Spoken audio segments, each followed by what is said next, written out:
Okay. Assalamu alaikum 10 class. It's your biology lecture and we are going to start our second chapter, chapter number 11. And the name of the chapter is hemostasis. So this chapter starts with the topic of hemostasis, or by understanding the definition of the hemostasis. What is actually hemostasis? Hemostasis क्या है? To maintain the body internal environment. इस चीज़ को discuss करने के लिए firstly समझने के लिए just take an example that human body का टेम्परेचर आपको पता है मेंटेन टेम्परेचर होता है, दैट इज़ 37. आप टू नाउ ये इट्स द समर सीज़न और हमारे पास टेम्परेचर जो है वो काफ़ी ज़्यादा है, 40 degree plus temperature. So it means that there are two different environments. The first environment is the outer environment or our surrounding, ठीक है, that has a very much high temperature, and the second environment is the body environment that have the 37 degree Celsius temperature. So if the temperature fluctuates or change in the external environment, अगर हमारी surrounding में temperature change हो रहा है, उसके according human body अपनी temperature को maintain रखती है. ठीक है, बाहर अगर टेम्परेचर जैसे गर्मियों में 40 प्लस में चला जाता है और सर्दियों के अंदर आपके पास 10 डिग्री 7 डिग्री 8 डिग्री इतना टेम्परेचर फॉल हो जाता है. बाहर आउटर इन्वायरमेंट में टेम्परेचर चेंज होने के रिज़ल्ट में ह्यूमन बॉडी का टेम्परेचर ऑलवेज़ 37 ही रहेगा, वो चेंज नहीं होगा. इवन बहुत ज़्यादा गर्मी भी होगी तो टेम्परेचर को मैया करके देख लें with the help of the thermometer, 37 ही होगा. बहुत ज़्यादा सर्दी है तब भी ह्यूमन बॉडी का टेम्परेचर 37 ही होगा. It means that due to the fluctuations in the external environment, body maintain its internal environment at equilibrium, and this state और this process is called homeostasis. वो प्रोसेस जिसके थ्रू बॉडी अपने internal environment को maintain रखती है besides the fluctuations in the external environment, that is called the hemostasis. ठीक है, वो हमारे पास क्या होगा, हीमोस्टेसिस होगा. So underline lines are the definition and as well as the example. Okay, now hemostasis involves three major processes. The first one is the osmoregulation, thermoregulation and excretion. Osmo means water. ठीक है, human body में water and salts का balance maintain करना, that is the osmoregulation. ठीक है, और हमारे पास क्या है, thermoregulation. Thermo mean heat, human body के टेम्परेचर को मेंटेन करना.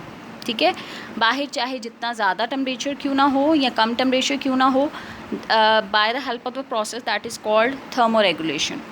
And the third process is the excretion. Excretion means human body जो हम फूड ले रहे हैं, ठीक है, उसमें जो मेटाबॉलिक वेस्ट है हमारा, फूड को डाइजेस्ट करने के बाद जो एक्सक्रीटरी प्रोडक्ट है उसको बॉडी से एक्सक्रीट आउट करना, ठीक है, और बॉडी को मेंटेन रखना, this is called excretion.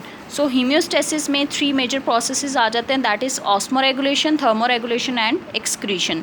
So this topic chapter basically about these three processes. हम इन तीनों प्रोसेसेस को इस चैप्टर में स्टडी करने वाले हैं.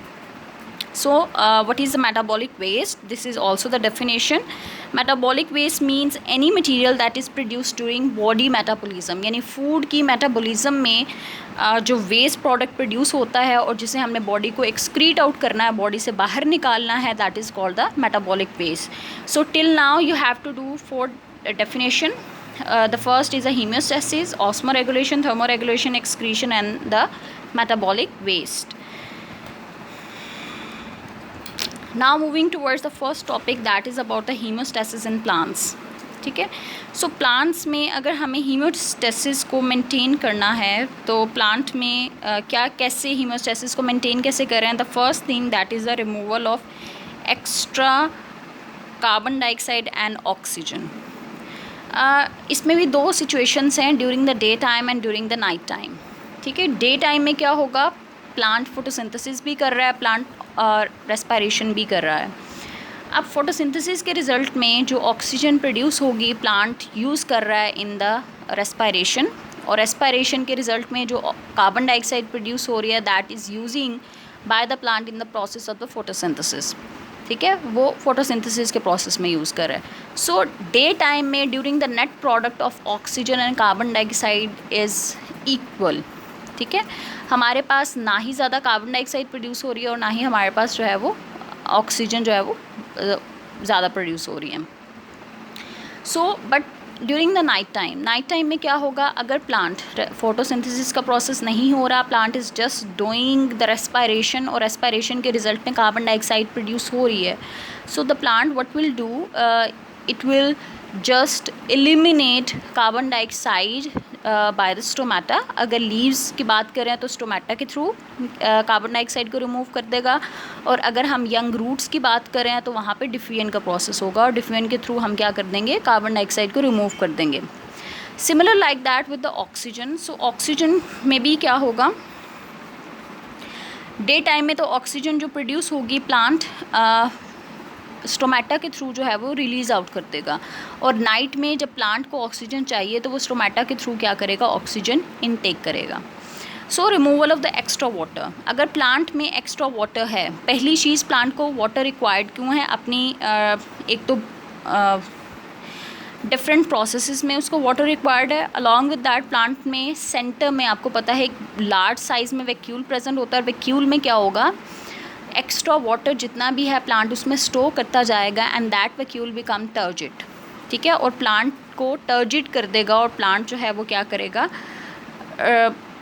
सपोर्ट प्रोवाइड होगी with the help of that turgidity. Chapter number 4 in the 9th class हमने ये टॉपिक को डिस्कस किया हुआ है। Now extra water is removed, अगर प्लांट बॉडी में एक्स्ट्रा वाटर है ड्यूरिंग द डे टाइम तो वो क्या होगा, by the process of the transpiration वो कहाँ रिलीज़ आउट हो जाएगा, ठीक है। ट्रांसपायरेशन की डेफिनेशन भी आपने की हुई in the chapter number 9th class में, कि स्टोमेटा के थ्रू वाटर ड्रॉपलेट्स का रिमूव होना that is called the transpiration. Fine, I hope you remember this. Okay, now moving towards the night time में क्या होगा, प्लांट में क्योंकि स्टोमेटा नाइट में क्लोज होते हैं, सो प्लांट क्या करेगा, एक्स्ट्रा वाटर को जाइलम वेजल्स में स्टोर कर लेगा। जाइलम क्या है, that is the conducting tubes हैं जो कि वाटर को कंडक्ट करती हैं इन द प्लांट बॉडी। सो जितना एक्स्ट्रा वाटर होगा, अगर वो हायर प्लांट्स हैं या ट्रीज़ हैं, ठीक है, अगर ट्रीज़ हैं तो ट्रीज़ में वो क्या करेगा, जाइलम में एक्स्ट्रा वाटर को स्टोर कर लेगा। बट अगर वो लोअर प्लांट्स हैं, ठीक है, जैसे like we have the herbs and the grasses, तो इस केस में क्या होगा, जो एक्स्ट्रा वाटर है वो प्लांट क्या करेगा, अपने लीफ के through in the water droplets की फॉर्म में अपनी बॉडी से सेल से रिलीज़ आउट कर देगा, and this process is called guttation. अब ग्यूटेशन को विटनेस करने के लिए जब हम सुबह के टाइम घास पे चलते हैं तो हमें वेट फील होता है। अब वो वेट क्यों फील हो रहा है, बिकॉज रात के टाइम में जो ग्रासेस के अंदर एक्स्ट्रा वाटर था उन्होंने क्या किया, अपनी बॉडी से रिलीज़ कर दिया इन the form of water droplets. So this process is called guttation. The appearance of the drops on the of water on the tips or the edges of the leaf is also called the guttation. So अगर आप guttation, that is very much famous question for the board point of view. So you have to, this is the answer of that question. Then along with that, moving towards the removal of the other metabolic waste. Plant में body में 3 चीज़ें थी जो कि as a waste हमने the first one, removal of extra, this was about the you can say that this and removal of extra water includes in the osmoregulation and the thermoregulation, and this one is actually belong to the excretion. So ये hemostasis के process को ही हम study कर रहे हैं। So removal of metabolic waste में हम क्या करेंगे कि प्लांट बॉडी में just like the human body कोई एक्सक्रीटरी सिस्टम प्रेजेंट नहीं है। सो प्लांट अपनी बॉडी में जो मेटाबॉलिक वेस्ट है उसको कैसे रिलीज़ आउट करता है।